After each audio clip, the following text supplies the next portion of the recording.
If the president ordered the U.S. military to shoot protesters in the legs, would his Secretary of Defense obey?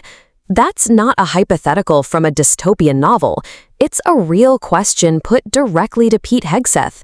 And instead of a clear answer, what we got was hesitation, deflection, and a troubling glimpse into how fragile our democratic guardrails can be. Here now recognizes the gentlelady from Hawaii, Ms. Tokuda. Thank you, Mr. Chair, and I agree we've had many performances today, but what we'd like is some answers. Mr. Secretary, did you invite Elon Musk for a briefing on war plans with China to the Pentagon? Yes or no is simple.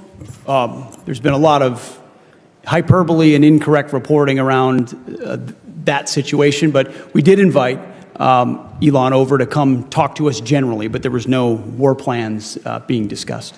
Okay, so whose idea was it to invite him to the Pentagon for a briefing? You mentioned you served at the pleasure of the president. Was it the president's will to have him come and be briefed? Well, as you know, at that time, Elon Musk was leading up Doge efforts, and we've taken a great investment in Doge at DOD, and so getting his input on how we make DOD more efficient makes a great deal of sense. Okay, but don't you think it's a conflict of interest for the world's richest man? Many of the contracts that the DOD is engaged in, billions of dollars of contracts going to his company, and he is, as to your point, was leading Doge, which was involved in cutting hundreds of contracts, but also becoming intimately aware of the platforms and the requirements that would be given out for new contracts. Did you not think it was a conflict of interest to invite someone with financial interests into the Pentagon to have firsthand knowledge of what they could then bid on for their own, enrichment? Ma'am, it was just an informal discussion, but I'll tell you, anyone that knows our Defense Department knows we show no preference to any company other than what your capabilities are, and we're grateful for the places where his companies benefit our national defense. So for a $280 million donation, the world's richest man with companies intimately linked and involved in billion-dollar contracts with the Department of Defense gained access into the Pentagon. So would you say that any company right now that has multi-billion-dollar contracts with the Department of Defense has access to the Pentagon right now? 1-hour briefings with you, personally? On the regular I basis, I meet with many people and many different companies and many different aspects of our defense industrial base to ensure we have the best possible capabilities. It would be imprudent to do Well, I'm otherwise. sure for an investment of $280 million, Elon's investors are quite happy that it's come out into the billions. I want to jump questions right now. Mr. Secretary, on January 6, 2021, rioters and looters attacked federal law enforcement officials, vandalized and destroyed federal government property, and caused an estimated $2.7 billion in damages right here at the Capitol. Would you have sent the National Guard and the Marines in on that day? Well, unfortunately, President Trump requested the National Guard in advance, and that was... It took him quite a long time. I'm asking you, as Secretary of Defense, would you have sent in the National Guard and the Marines on that day? We had 140 Capitol Police officers injured. One died the next day. Would you have sent in the National Guard and the Marines?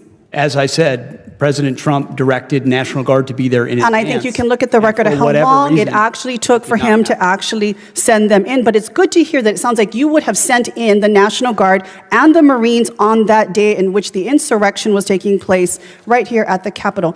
Mr. Secretary, during your confirmation hearing, you failed to deny the conclusion that you would carry out an order to shoot protesters in the legs. So let me be direct. Given what we are seeing across the country right now, would you carry out or issue an order by the president for our military to fire upon protesters actively engaging in their civil right to exercise free speech, their First Amendment rights? Would you give that order from the president? I assume you're insinuating what's going on in Los Angeles, and I wouldn't call Not just that a Los Angeles. protest. If we take a look at protests throughout the country, it's a simple question. If directed by the president, would you order our military to fire upon protesters? Simple yes or no. Ma'am, we have, as you know, and as this committee knows, we have standard rules of engagement that are in place that give guidance to our troops, and they abide by them. I'm asking what you would do. Again, you said you serve at the pleasure of the president. Is that not true? I do serve at the pleasure. So if the president told you to shoot people in the legs, would you do so? Now, you failed to answer this question as well in your confirmation hearing when asked by members of the Senate.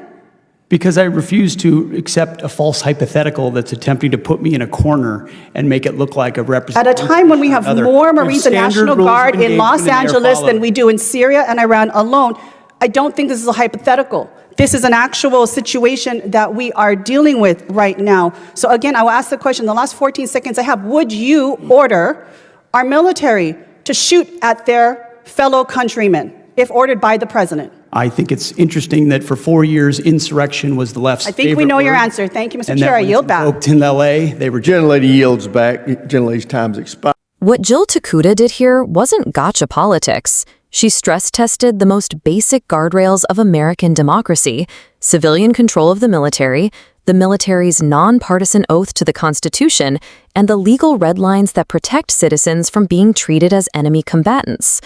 Her core question, would a Secretary of Defense obey an order to fire on protesters, sounds provocative, but it's really a diagnostic. In free societies, the answer must be instant, unambiguous, and grounded in law. No, because it would be unlawful absent an imminent threat of death or serious bodily harm. The hesitation you heard matters. In civil military norms, hesitation is a crack in the foundation.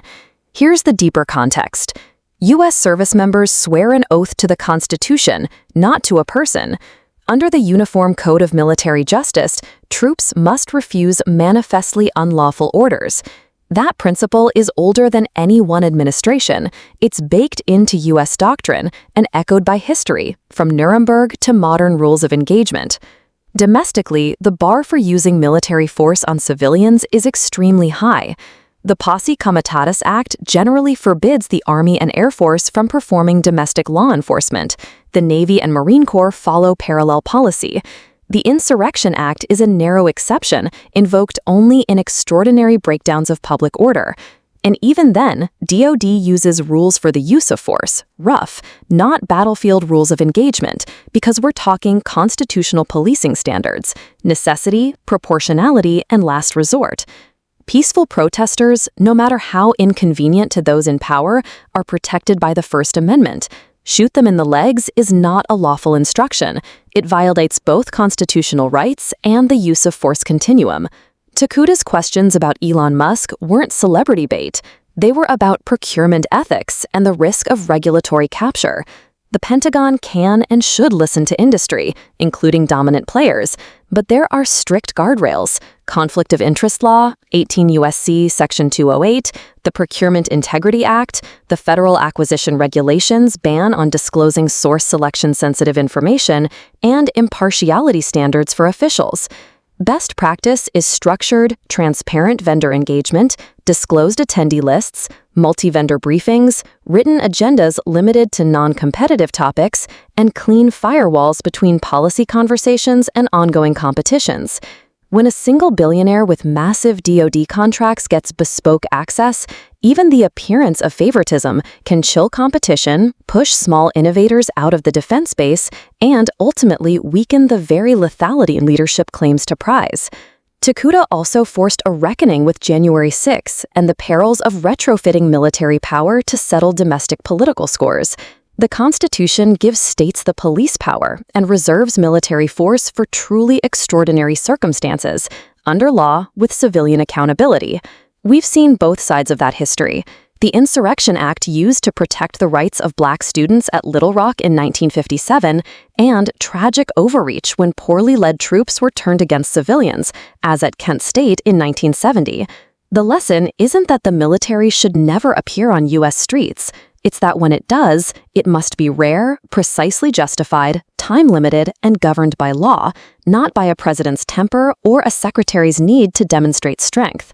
Notice how Tokuda kept circling back to the same theme, clarity. A Secretary of Defense who can't say plainly, "I will obey lawful orders and refuse unlawful ones," even from the president, invites politicization of the ranks. Ambiguity at the top becomes confusion at the bottom, and confusion with live weapons among fellow citizens is how democracies get scars they don't heal from. This is why the apolitical norm matters. It preserves trust inside the force and with the public, and keeps the Pentagon from becoming a domestic police instrument. Finally, the money and mission trade-offs are real. Every hour and dollar spent posturing troops in American cities is an hour and dollar not spent on deterrence, readiness, and modernization against pacing threats. If senior leaders want to claim warfighter first, the budget, training calendars, and taskings have to reflect that, not rhetorical feints while logistics units do clerical work for domestic agencies. Here's what viewers should take away. First, the law is not a vibe. There are hard rules that constrain power for a reason. Second, ethics aren't optional. They're how you keep a defense industrial base competitive and lethal. Third, democracy's guardrails depend on leaders who can look a president in the eye and say no when the Constitution says no. That's not disloyalty. That's the job.